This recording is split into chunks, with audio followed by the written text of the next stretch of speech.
Philippines to China. It's Belle and Lian. Morning na morning guys ay tumawag si Mama na doon na daw kami magkumagahan dahil nakapagluto na siya. May usapan kasi kami kagabi na sasama kami sa kanila mag-mushroom picking ulit.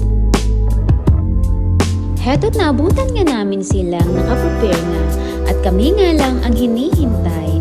Ngunit dahil sa masamang weather na parang uulan ng malakas ay di kami sumama.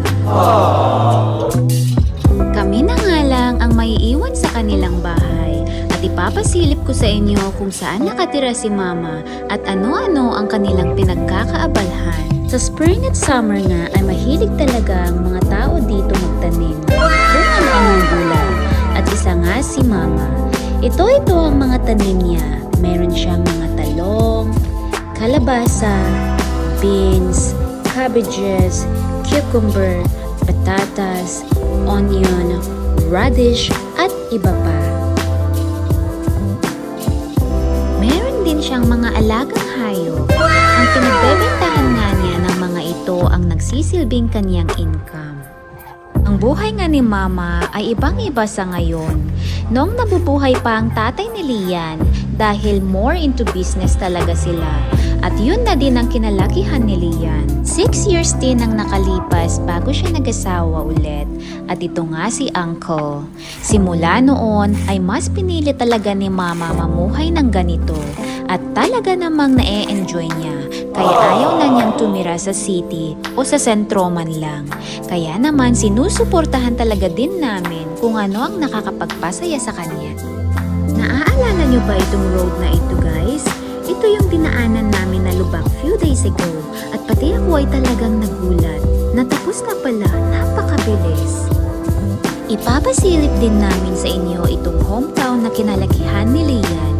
Kung sa sentro ay medyo matataas ang mga bahay at medyo feel mo pa rin ang ambience ng city dahil nakakakita ka pa rin ng maraming tao, sasakyan na dumadaan, mga shops at medyo maingay na surroundings.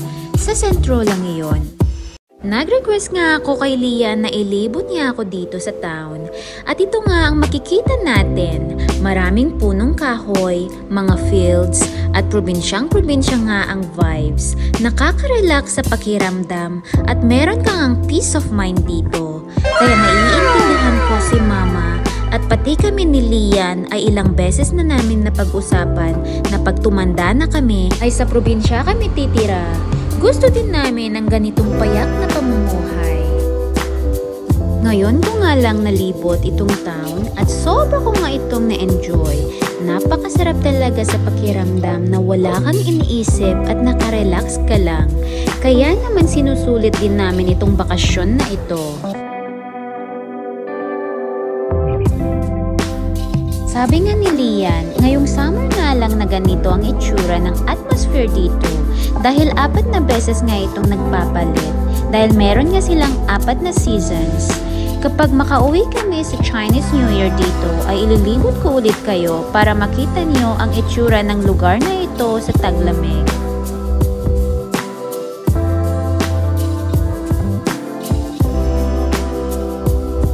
Sa aming paglilibot nga ay nadaanan namin itong mga nagsasayaw. Parte na nga sa kultura ng China ang mga ganitong sayaw na isa sa mga na-appreciate ko. Kahit saan ako magpunta ay nakakakita nga ako ng mga sumasayaw na mga matatanda with costume pa talaga, lalo na sa mga park.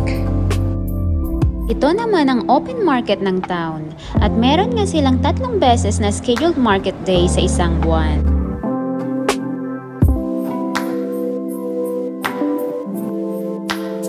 Sa harap nga ng bahay nila Lian dito sa sentro ay mismong crossing at marami nga ditong dumadaan na mga trucks kaya napakaingay.